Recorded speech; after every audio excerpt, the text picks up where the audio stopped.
नमस्कार, यो हो न्यूज 24 टेलिभिजन न्यूज 8 मा स्वागत छ।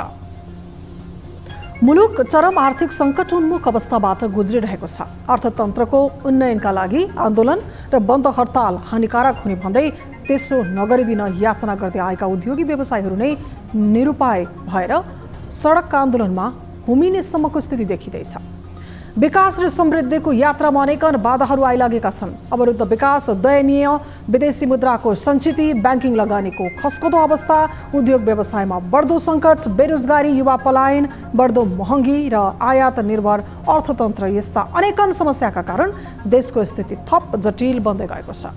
यस्तो सङ्कट उन्मुखको अवस्थामा सरकारवाला निकायहरू अर्थात् एकै डुङ्गाका सहयात्री बीच एकअर्कालाई दोष दिएर, आपसमा झगडा गरेर, आफै सवार डुङ्गामा छेद गरेर कोही पनि बस्न र गन्तव्यमा पुग्न सकिँदैन। बरु आपसमा सरसल्लाह र एकताका साथ अघि बढ्नु नै यो हितकर हुनेछ।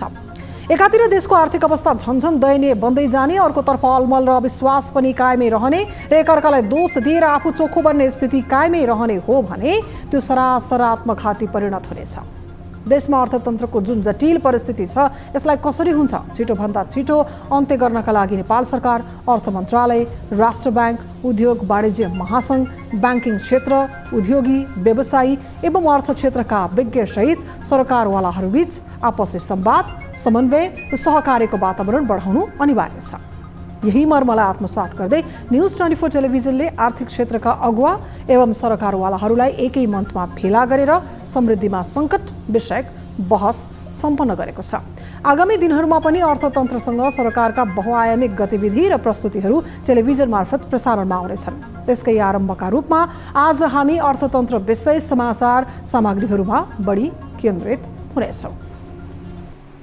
अब न्यूज 8 का हेडलाइन्स। चर्को ब्याज दर वृद्धिपछि अर्थतन्त्र सङ्कटमा, आयात निर्यातको असन्तुलनले व्यापार घाटा चुलियो, नीतिगत स्थायित्व हुन नसक्दा अर्थतन्त्रमा समस्या पैदा भएको विज्ञहरूको भनाइ। सङ्कट आउने बित्तिकै अलि समस्या आउने बित्तिकै पनि त्यसलाई हामी ठुलो सङ्कट भन्छौँ। अर्थतन्त्र सुधारोन्मुख रहेको गभर्नर महाप्रसाद अधिकारीको दाबी, आगामी बजेटमा खर्च कटौती गरिने मन्त्रालयको भनाइ, कर्मचारीलाई तलब खुवाउन समस्या नरहेको दाबी, राजस्व सङ्कलनमै समस्या।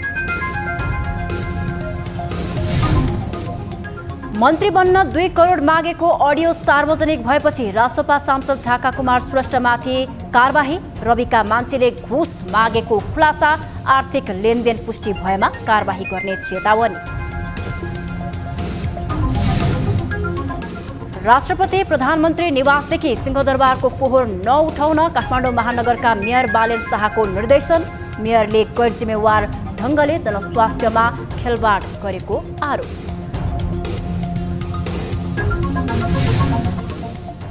र युक्रेनसँग सम्बन्धित अमेरिकी कागजातहरू लिक भएको बारे अमेरिकी न्याय मन्त्रालयद्वारा अनुसन्धान सुरु, चुहावट भएका कागजातहरूमा गोप्य खुफिया रिपोर्ट तथा युक्रेन रुस युद्ध सम्बन्धी अत्यन्त संवेदनशील विश्लेषणहरू संलग्न।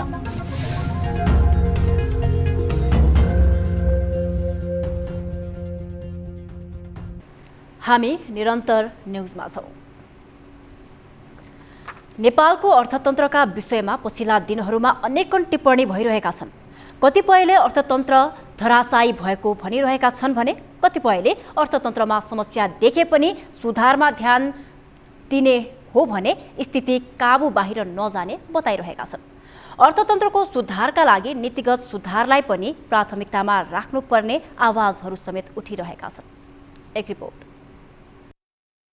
नेपालको अर्थतन्त्रमा देखिएको समस्या र सङ्कटको केन्द्रमा सधैँ नै मूल्य वृद्धि, बैंकहरूले उपलब्ध गराउने ऋण, त्यसको ब्याज दर र सरकारले परिचालन गर्न नसकेको पुँजीगत खर्च रहन्छ। राष्ट्र बैंकको तथ्याङ्क अनुसार हालको मूल्य वृद्धि दर मात्रै 7% भन्दा बढी रहेको छ, जबकि चालु आर्थिक वर्षको पहिलो 4 महिनाको आयात दर 18.1% रहेको छ। तर अहिले अर्थतन्त्रमा सङ्कट नभएर समस्या मात्रै देखिएको नेपाल राष्ट्र बैंकका गभर्नर महाप्रसाद अधिकारी बताउँछन्। अर्थतन्त्र सुधारोन्मुख रहेको बताउँदै राज्यको आर्थिक अवस्था सुधार गर्नका लागि आर्थिक नीतिमा व्यवसायी र प्राइभेट सेक्टरको साथ आवश्यक रहेको उनको भनाइ छ। जुन अहिलेको माहौल छ, यति बेलाको माहौल, त्यसले हामीलाई अलिकति त्यसबाट डिस्ट्र्याक्ट गर्न खोजिरहेको छ।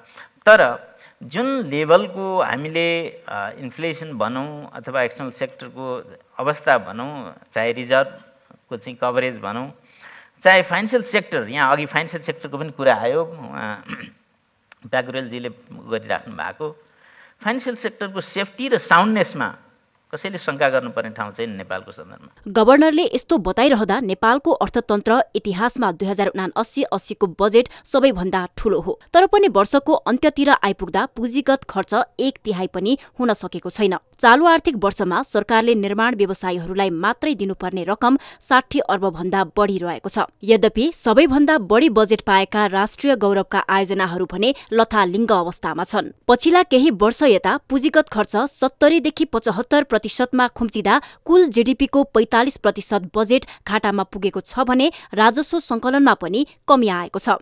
आर्थिक विकासका नीति आवश्यकता अनुसारको नहुँदा राजस्व सङ्कलनमा अर्थ मन्त्रालय चुकेको टिप्पणी भइरहेका छन्। राजस्व हामीले जुन टार्गेट गरेका थियौँ, लक्ष्य त्यो त उठाउनै सकेनौँ। तर विगत 30-40 वर्षकै उसमा हेर्ने हो भने पनि नेगेटिभ ग्रोथ चाहिँ हुँदैन थियो। यसको अर्थ मैले के भन्न खोजेको भने गत वर्षको जति पनि हामीले राजस्व उठाउन सकेका छैनौँ। करिब अहिले हेर्दाखेरि 170 अरब जतिको चाहिँ डिफिसिट छ।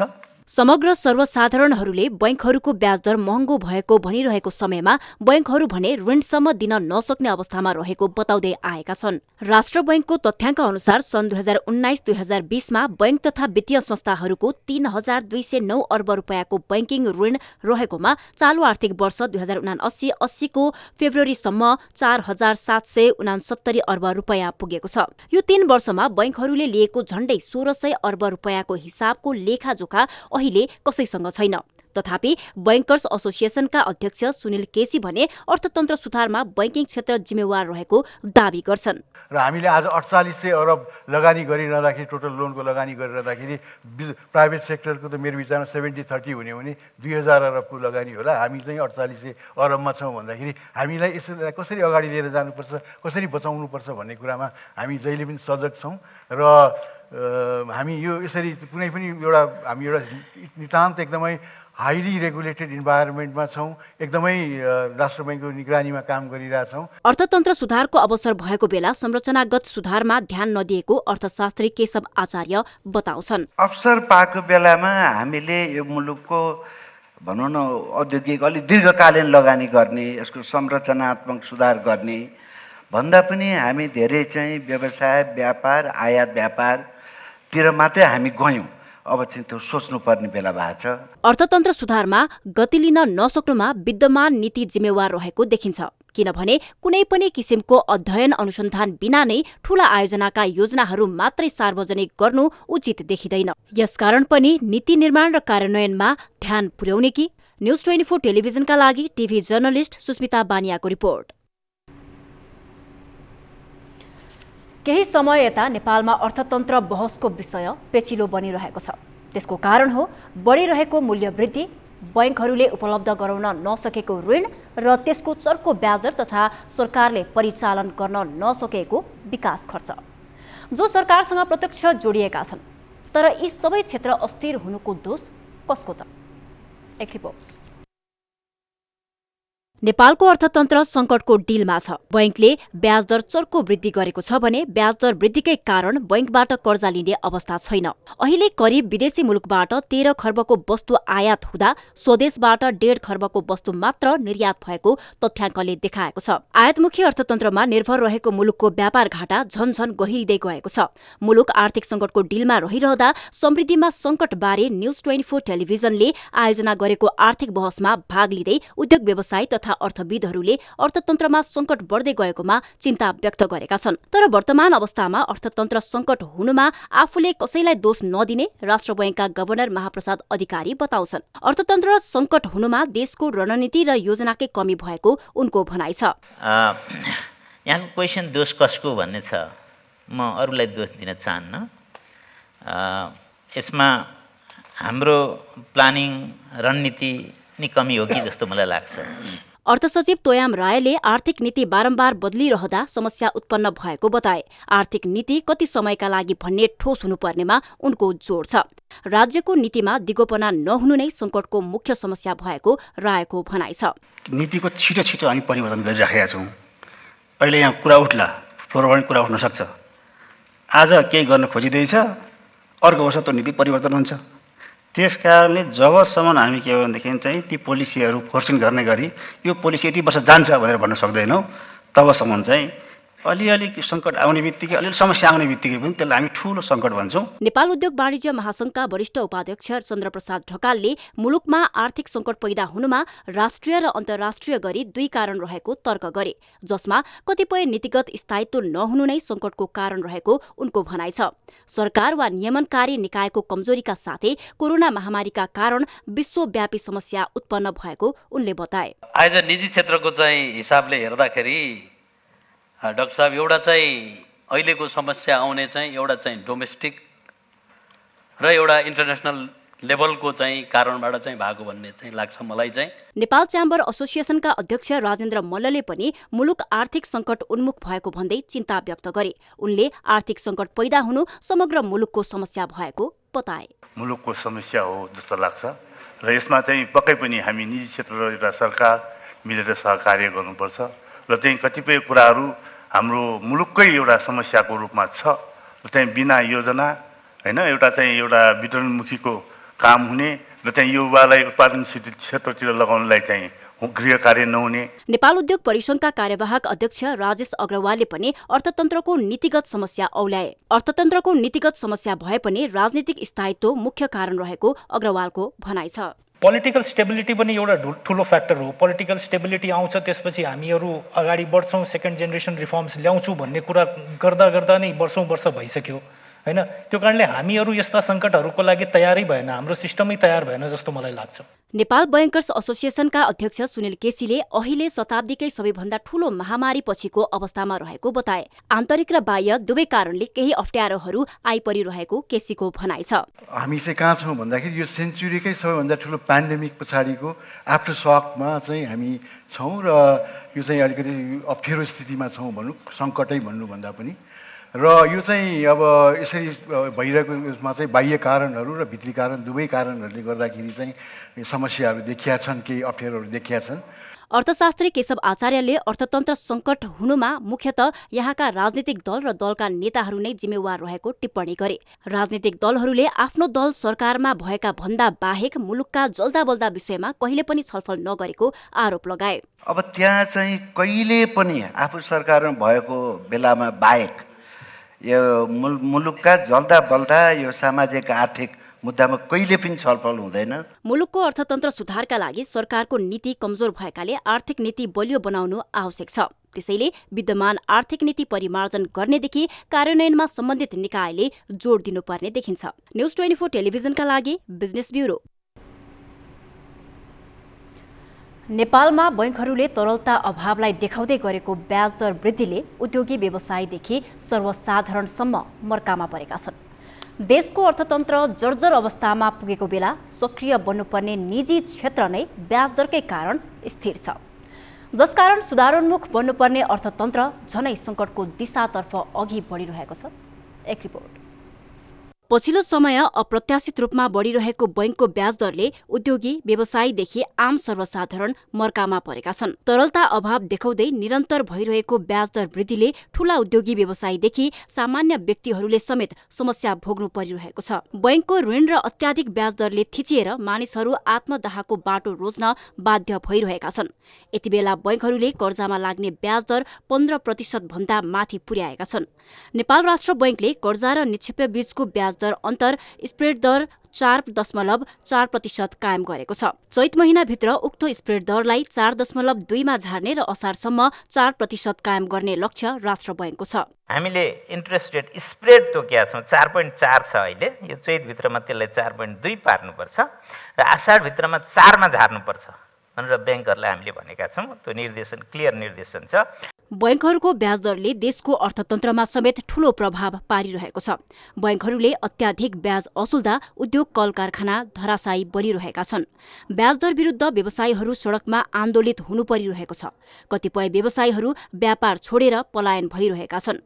यसरी अप्रत्याशित बढिरहेको ब्याज दरलाई नियन्त्रण गर्न सरकार र निजी क्षेत्र सहकार्यको आवश्यकता भएको नेपाल च्याम्बर अफ कमर्सका अध्यक्ष राजेन्द्र मल्ल बताउँछन्। मान्छेले 7-8% मा कर्जा लिएर गरेको काम आज 15-16% पुगेको छ भने यसलाई कसरी घटाउने भन्ने चाहिँ नेपाल राष्ट्र हामी निजी क्षेत्रमा बारम्बार नियामक संस्था भनेको उहाँले नै आग्रह गरिरहेका हौँ कि केही न केही गर्नु पर्यो कि हाम्रो यो ब्याज दरले गर्दाखेरि सबै उद्योग व्यवसाय सुस्त छ। यहाँले बुझ्नु भए पनि हुन्छ, हुन त राष्ट्र ब्याङ्कको आफ्नै संयन्त्र छ, डाटाहरू छ।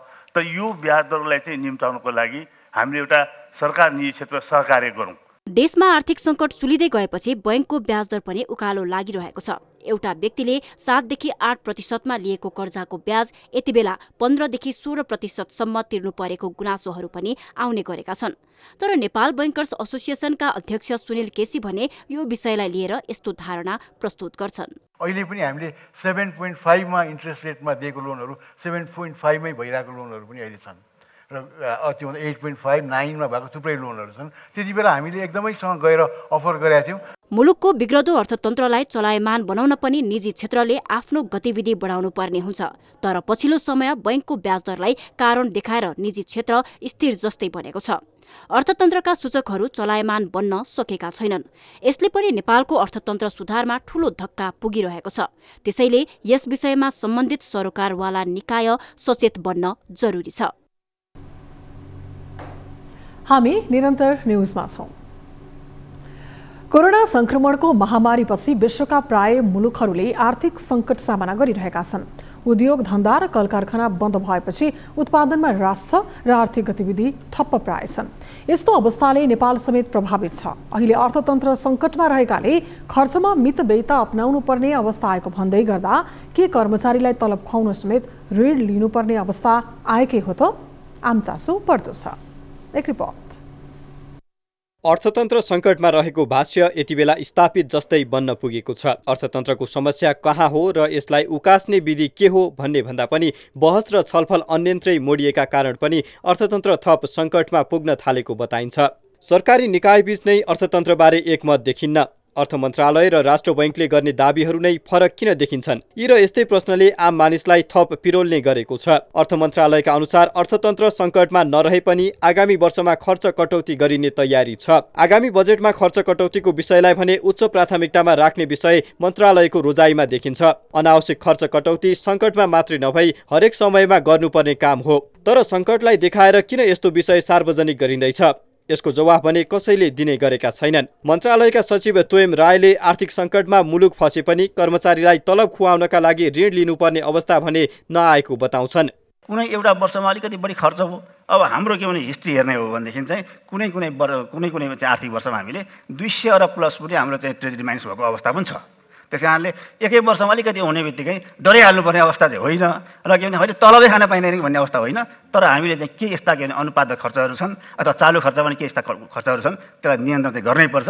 त्यो आगामी वर्षको बजेटमा त्यो गरिन्छ। अर्थ सचिव रायले यस्तो दाबी गरे पनि राष्ट्र बैंकका गभर्नर महाप्रसाद अधिकारी भने अर्थतन्त्र संकटमा नरहेको दाबी गर्छन्। अधिकारीले अर्थतन्त्र सुधारोन्मुख रहेको भन्दै आत्तिनुपर्ने अवस्था नरहेको दाबी गरे पनि अर्थतन्त्रमा आएको संकुचनलाई भने घुमाउरो शैलीमा सबै मिलेर यसको बचाउ गर्नुपर्ने उनको भनाइ छ। आजकै दिनमा पनि चाहे केन्द्रीय तथ्याङ्क विभागको डेटा होस्, चाहे यहाँले अघि रिफर गर्नुभएको वर्ल्ड ब्याङ्कको रिपोर्ट होस्, चाहे IMF को अस्तिको रिपोर्ट होस्, सबैले के भनिराख्नु भएको छ भने 4% प्लस हाम्रो यो सालको पनि ग्रोथ हुँदैछ। जुन ग्रोथ भनेको नेपालको एभरेज ग्रोथ हैन, आफ्टर चाहिँ अर्थक्वेक मात्रै हामी 3 वर्ष कन्करेन्टली अबोभ 7 गरेका हौँ, अदरवाइज त हाम्रो एभरेज ग्रोथ त 4% अराउन्ड नै हो, जुन हामी आज पनि एचिभ गर्दैछौँ। आर्थिक वृद्धि दरमाथि आउन सक्ने सङ्कुचनलाई केन्द्रमा राखेर सरकारले यसको व्यवस्थापनमा ध्यान दिनुपर्ने बेला मुलुकको व्यापार घाटा समेत उल्लेख्य रहेको बताइन्छ। यस्तो अवस्थाले समग्र अर्थतन्त्रमा देखिएका चुनौतीहरूलाई थप बढाएको देखिन्छ। त्यसैले समस्या कहाँ कहाँ छ र कसरी न्यूनीकरण गर्न सकिन्छ यसतर्फ ध्यान दिनु आवश्यक छ। न्युज 24 टेलिभिजनका लागि ब्युरो रिपोर्ट। बजेट कार्यान्वयन नहुने र राजस्व सङ्कलन पनि नहुने समस्या यस वर्ष पनि दोहोरिएको छ। चालु आर्थिक वर्ष 2079-80 को अन्त्यतिर अर्थात् 9 महिनामा 44.72% मात्रै बजेट सङ्कलन भएको छ, जसले गर्दा सरकारले ऋण लिएर खर्च गर्नुपर्ने अवस्था सृजना हुनेछ भने करदातालाई प्रति व्यक्ति ऋण पनि थपिन्छ। एक रिपोर्ट।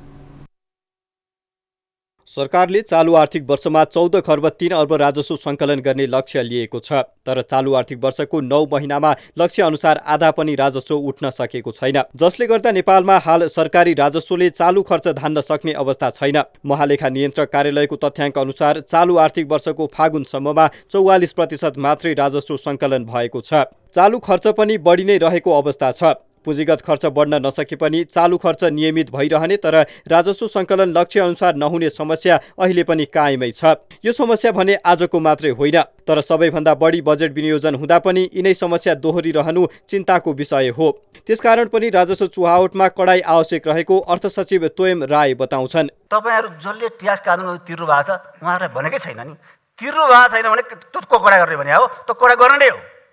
यदि तिर्नु भएको छैन भने, यदि कसैले नतिरेको हो भने त्यहाँ चाहिँ हामीले लिने नै हो, यसमा केही छुट चाहिँ हुँदैन। तर जो चाहिँ तिर्नु भएको छ उहाँहरूलाई दुखाइ दिइने छैन। राजस्व सङ्कलनमा कमी हुनुमा भन्सारदेखि मूल्य अभिवृद्धि कर, अन्तशुल्क, विभिन्न राजस्वमा हुने चुहावटसँगै पुँजीगत खर्चमा कमी हुनु हो, जसले गर्दा विकास खर्चमा पनि कमी आएको छ। राष्ट्रिय गौरवका आयोजनाले समेत माग अनुसार बजेट पाउन सक्ने अवस्था छैन, जसले गर्दा विकास निर्माणका आयोजनाहरू रोकिएका छन्। यथार्थपरक बजेट नहुँदा राजस्व सङ्कलनमा दबाव सिर्जना भएको नेपाल च्याम्बर एसोसिएसनका अध्यक्ष राजेन्द्र मल्ल बताउँछन्। जुन यो हाम्रो देशमा पनि एउटा किसिमको बजेट आउने त्यो यथार्थपरक चाहिँ अलि मितव्ययी हुनुपर्छ, वितरणमुखी हुनु भएन। पहिला चाहिँ ठुलो बजेट बनाउने पछि ल्याएर घटाइने। अब यो ठुलो बजेट बनाउन साथै चाहिँ राजस्वका कर्मचारीहरूमाथि एउटा चाहिँ प्रेसर हुन्छ, प्रेसर गरेर चाहिँ त्यो कर उसले राजस्व असुली गर्न खोज्छ, त्यसले गर्दाखेरि धेरै दुर्घटनाहरू भएको छ। आर्थिक गतिविधि बढ्दा नै राजस्व बढ्ने गर्दछ। यसर्थ राज्यले आर्थिक गतिविधि बढाउने गरी व्यवसायमा सहजीकरण गर्नुपर्छ। तर व्यवसायको प्रचुर सम्भावना रहेको कृषि क्षेत्रमा सरकार अनुदार रहेको अर्थशास्त्री केशव आचार्य बताउँछन्। भारत चाहिँ त्यो एग्रिकल्चरमा भनौँ न युरोप अमेरिकाको जस्तै हेभी सब्सिडी दिइरहेछ होइन। उनीहरूले त्यो ग्राउन्ड वाटरबाट इरिगेसन गर्नको लागि पम्पिङ सेटदेखि लिएर बिजुलीदेखि लिएर फिनिस प्रोडक्टलाई ट्रान्सपोर्ट गर्न पनि होइन इन्ट्रेस्ट सब्सिडी, धेरै नै सब्सिडी छ, जुन हामी यो त्यसको छेउ पनि हामीले दिन सकेका छैनौँ। राजस्व नउठ्दा सरकारले चालु खर्चका लागि पनि ऋण लिएर खर्च गर्नुपर्ने हुन्छ। यसर्थ राजस्वका सिद्धान्तभित्र बसेर सरकारले लक्ष्य अनुसार राजस्व सङ्कलन गर्नुपर्छ। न्युज 24 टेलिभिजनका लागि बिजनेस ब्युरो। लघु वित्त संस्थाहरूले ज्यादती गरेको भन्दै जिल्ला प्रशासन कार्यालय झापाका निक्षेपकर्ताहरूले अनिश्चितकालीन रिले अनसनमा जारी राखेका छन्। विभिन्न बहानामा लघु वित्त संस्थाहरूले आफूहरूलाई दुःख दिने गरेको भन्दै जिल्ला प्रशासन कार्यालय झापाको मूल गेटमा उनीहरूले आइतबार 5औं दिन पनि अनसन बसेका हुन्। राज्य पक्षलाई बारम्बार जानकारी गराउँदा पनि कुनै सुनवाई नभएपछि आफूहरू आन्दोलनमा उत्रिएको उनीहरूको भनाइ छ। टर्चरै दिनुभयो, धेरै नै दिनुभयो, तिर्नै पर्छ। मैले सक्दिनँ, मेरो जति बच्चा छ काटेर गर्नु भन्दा नि हुँदैन, त्यो पाराले हुँदैन भनेर कतै मलाई मेमले भन्नुभयो। कति पनि मैले साथीहरूसँगको पैसा निकालेर चलाएको छु, किस्ताबाट निकालेर मैले मेरो किस्ता धानै त्यही साथीहरूलाई मिटरे ब्याज दिएर पनि मैले म यो दिन दिन्छु भनेर मिटरे ब्याजहरू पनि लिएर दिएको छु। अहिलेको हालमा चाहिँ म घरनाघाटको हुनाले गर्दा म यो दिदी बहिनीसँग मलाई केही सान्त्वना आनन्द हुन्छ कि भनेर दिदीहरूसँग म यो आन्दोलन दिदीहरूसँग म पछि लागेर हिँडिरहेको। जति पनि गाउँ गाउँमा जानुहुन्छ त्यहाँनिर हेर्नुहोस् लघुवित्तको पीडितहरू अहिलेले यतिखेरले जसरी पनि ल्याउनु पर्ने, यहाँसम्म कि उहाँहरूको भनाइअनुसार चाहिँ लघुवित्तको त्यो जुन कर्मचारीको भनाइअनुसार त इज्जतै बेचेरले, चाहे मरेरले चाहे जेसुकै गरेरले, चाहे तेरो घर बेचेरले चाहे तेरो सन्तानलाई जे गरेरले, तर पनि उनीहरूलाई पैसा चाहिने अवस्था। त्यो अवस्थाले गर्दा कैयौँ दिदीबहिनीहरू घरविहीन भएका छन्। दिदीबहिनी मात्रै होइन, उहाँहरूको श्रीमानहरूले घर छोड्दै हिँडिरहेका छन्। जिल्लाको मिरमिरे, छिमेकी, नाडेप, नेरुडे, एनआइसी, एसिया लघुवित्त लगायतका संस्थाहरूमा समस्या देखिएको छ। तर लघुवित्त संस्थाहरूले समस्या दिएको भनेर कोही पनि प्रशासनमा नआएको प्रमुख जिल्ला अधिकारी शिवराम पोखरेलले बताए। ब्याज दर र चाहिँ भाकालाई अलिकति व्यवस्थापन गरिदिनु पर्यो भन्ने छ। त्यो विषय चाहिँ हाम्रो यहाँ जिल्ला स्तरबाट अथवा जिल्ला प्रशासन कार्यालयबाट हुन सक्ने स्थिति छैन। हामीले एउटै कुरा के भनेको छौँ भने यदि उहाँहरूलाई प्रत्यक्ष रूपमा त्यो ऋण लिएको कारणले गर्दा यदि कुनै खालको टर्चर भएको छ, दबाब, मानसिक दबाब भएको छ भने चाहिँ त्यो विषयमा कर गर्नुहोस्, हामी त्यसलाई व्यवस्थापन गर्न सक्छौँ। लघुवित्त वित्तीय संस्थाहरूले मनपरी ब्याज असुलेको भन्दै काठमाडौँ सहित विभिन्न जिल्लाहरूमा महिनौदेखि आन्दोलन भइरहेको छ। न्युजहरू अझै बाँकी छन्, अब पालो ब्रेकको।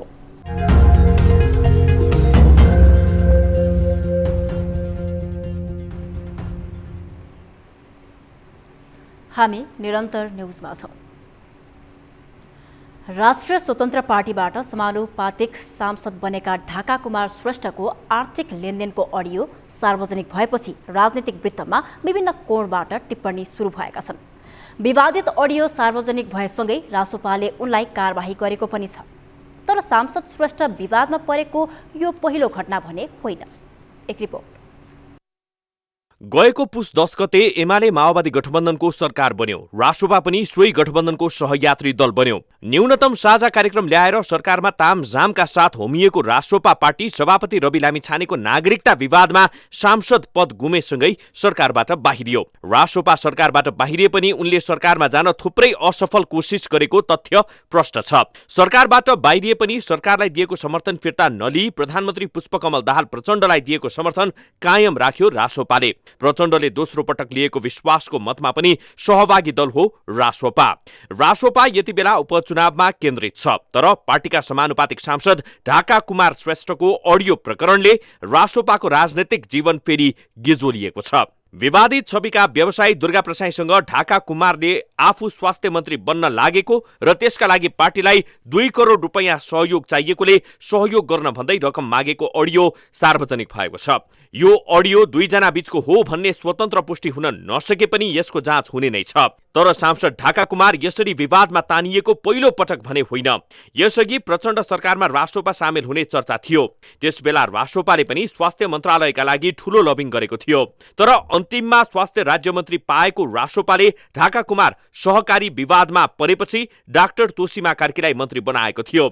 साथै किसान सहकारी संस्था लिमिटेडको जिम्मेवारीबाट बाहिरिएका उनले बचतकर्ताको पैसा नतिरेको भन्दै पीडितहरूले महानगर नै गुहार्न पुगेको अवस्था छ। सहकारीमा ठगिएको आरोप लागेकालाई मन्त्री बनाउन हच्किएको रासोपाले आर्थिक लेनदेनको विषय सार्वजनिक भएपछि भने उनलाई तत्कालका लागि निलम्बनमा राख्दै स्पष्टीकरण सोधेको दावी गरेको छ। यो कार्यवाही कति प्रभावकारी होला त्यसको पाटो फरक भए पनि रासोपामा आर्थिक लेनदेनको विषय जसरी उठ्न पुगेको छ यसले वैकल्पिक शक्तिको पक्ष पोषण गर्नेलाई भने ठूलो धक्का दिएको छ। रासोपा सभापति रवि लामिछानेलाई नै पैसा बुझाउनु पर्ने आशयको कुराकानी गरेका सांसद ढाका कुमारले गरेको अडियो संवादले रासोपाको चरित्रमाथि प्रश्न उठ्न थालेको छ। रासोपाले मन्त्री बनाउन पैसा माग्न थालेपछि समानुपातिक सांसद छान्न के गर्यो होला?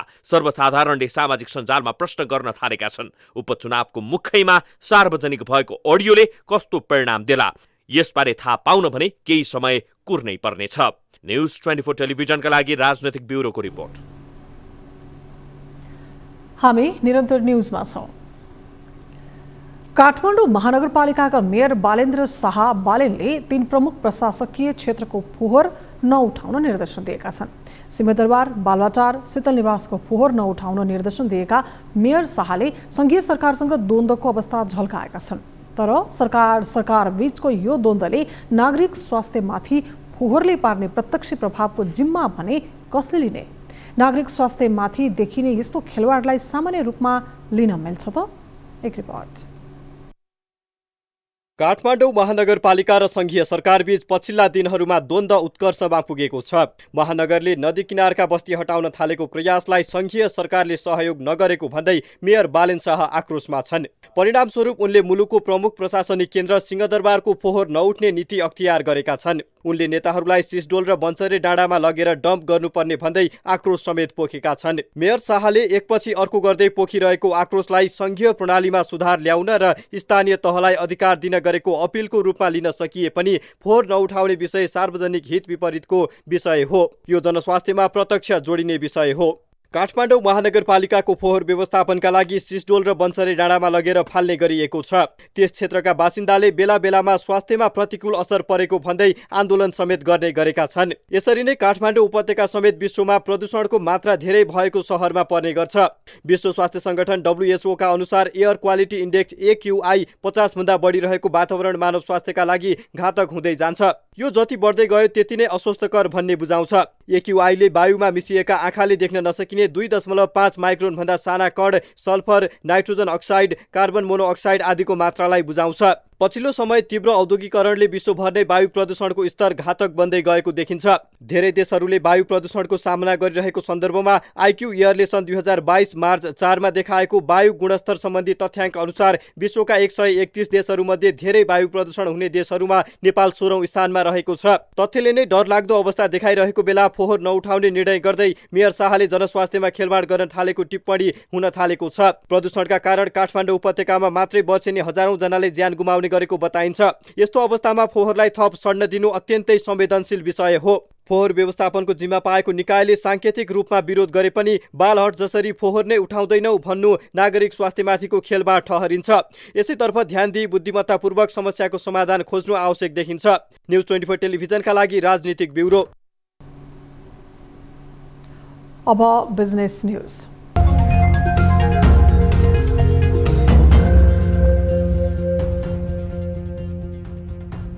नेपाल उद्योग वाणिज्य महासंघको निर्वाचन कार्यतालिका सार्वजनिक भएको छ। यही चैत 29 गते काठमाडौँको प्रज्ञा प्रतिष्ठानमा हुने निर्वाचनका लागि महासंघको निर्वाचन समितिले निर्वाचन कार्यतालिका सार्वजनिक गरेको हो। कार्यतालिका अनुसार चैत 29 गते बिहान 8 बजेदेखि दिउँसो 4 बजेसम्म मतदान हुने भएको छ।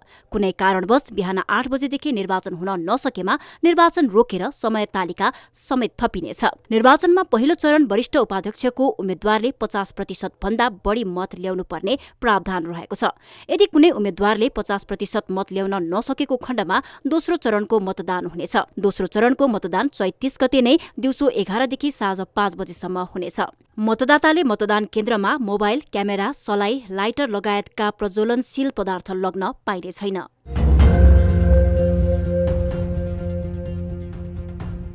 भारतमा नेपालबाट हुने अदुवा, अलैची र प्लाइवुडको निर्यातमा वृद्धि भएको छ। मेची भन्सार कार्यालय काकडभिट्टाका अनुसार चालु आर्थिक वर्ष 2079-80 को फागुन मसान्तसम्ममा नेपालबाट 40 करोड 61 लाख 18 हजार रुपैयाँ बराबरको 1 करोड 25 लाख 47 हजार 690 केजी अदुवा र सुठो भारतमा निर्यात भएको छ। गत आर्थिक वर्ष 2078-79 को सोही अवधिमा 17 करोड 17 लाख 21 हजार रुपैयाँको 53 लाख 74 हजार 500 केजी अदुवा र सुठो भारत निकासी भएको थियो।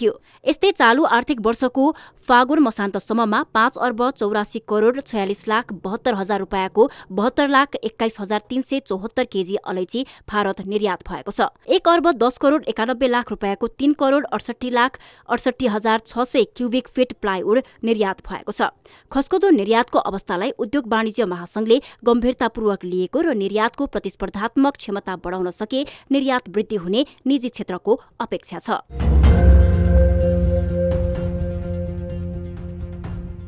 बागमती प्रदेशको बजेट खर्च चिन्ताजनक देखिएको छ। प्रदेश कोष तथा लेखा नियन्त्रक कार्यालय हेटौडाले सार्वजनिक गरेको तथ्याङ्क अनुसार चालू आर्थिक वर्ष 2079-80 को 8 महिनामा 24.12% मात्र बजेट खर्च भएको छ।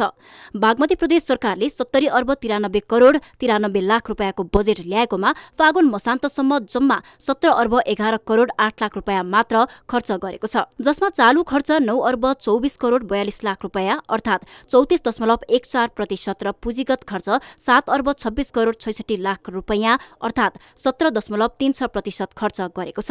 यस्तै वित्तीय व्यवस्थातर्फ 2 अर्ब विनियोजन भएकोमा 60 करोड रुपियाँ अर्थात् 30% खर्च गरेको छ।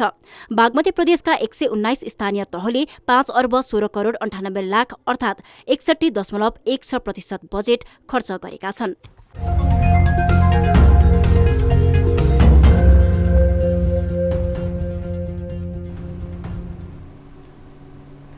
न्युजहरू अझै बाँकी छन्, अब पालो ब्रेकको।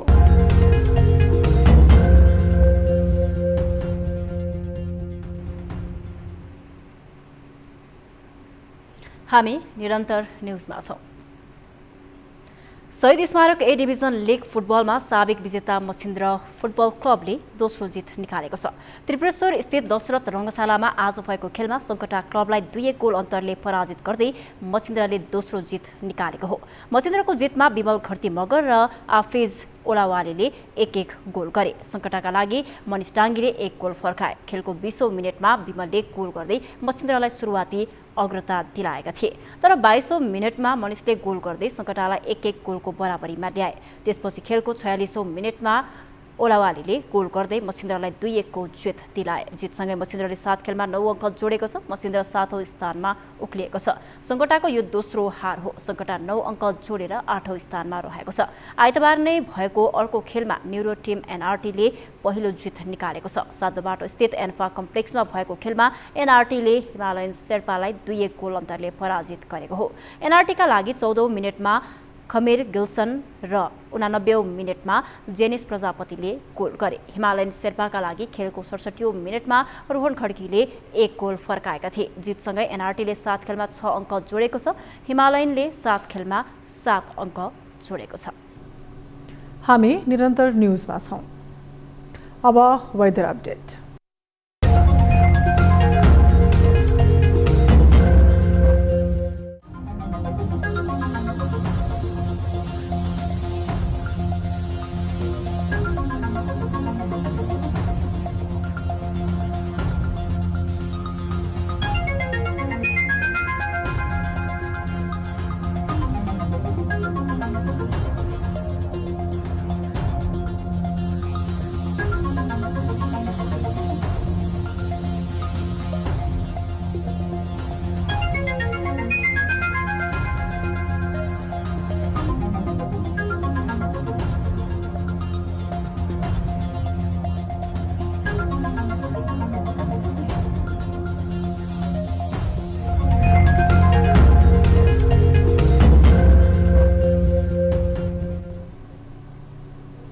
अब न्युज 8 को अन्त्यमा पुनः हेडलाइन्स।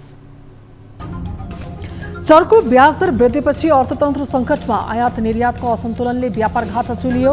नीतिगत स्थायित्व हुन नसक्दा अर्थतन्त्रमा समस्या पैदा भएको विज्ञहरूको भनाइ। अलिअलि सङ्कट आउने बित्तिकै अलिअलि समस्या आउने बित्तिकै पनि त्यसलाई हामी ठुलो सङ्कट भन्छौँ। अर्थतन्त्र सुधार उन्मुख रहेको गभर्नर महाप्रसाद अधिकारीको दाबी। आगामी बजेटमा खर्च कटौती गरिने मन्त्रालयको भनाई। कर्मचारीलाई तलब खुवाउन समस्या नरहेको दाबी। राजस्व सङ्कलनमै समस्या। मन्त्री बन्न 2 करोड मागेको अडियो सार्वजनिक भएपछि रासपा सांसद ढाका कुमार श्रेष्ठमाथि कारबाही।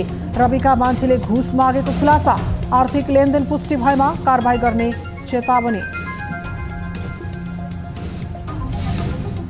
राष्ट्रपति प्रधानमन्त्री निवासदेखि सिंहदरबारको फोहोर नउठाउन काठमाडौँ महानगरका मेयर बालेन शाहको निर्देशन। मेयरले गैर जिम्मेवार ढङ्गले जनस्वास्थ्यमा खेलवाड गरेको आरोप।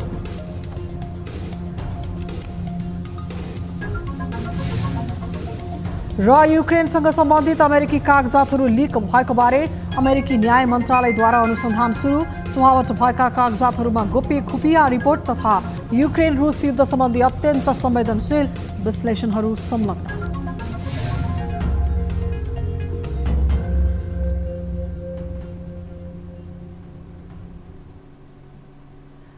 न्युज 8 अहिलेलाई यति नै। जाँदा जाँदै ताली र गालीका लागि हामीले सोधेको प्रश्नको अन्तिम नतिजा यसपछि प्रसारण हुने कार्यक्रम सीधा कुरा जनतासँगमा हेर्न नभुल्नुहोला। थप न्युजका लागि हाम्रो वेबसाइट www.news24nepal.com हेर्नुहोला। साथै हामीलाई फेसबुक, ट्विटर र युट्युबमा पनि फलो गर्न सक्नुहुनेछ। यस्तै मोबाइल फाइबर र इमेलबाट 24 हेल्प डेस्कमा समस्या र गुनासो गर्न सक्नुहुनेछ। अहिलेलाई बिदा दिनुहोस्। हामी निरन्तर न्युजमा छौँ। नमस्ते।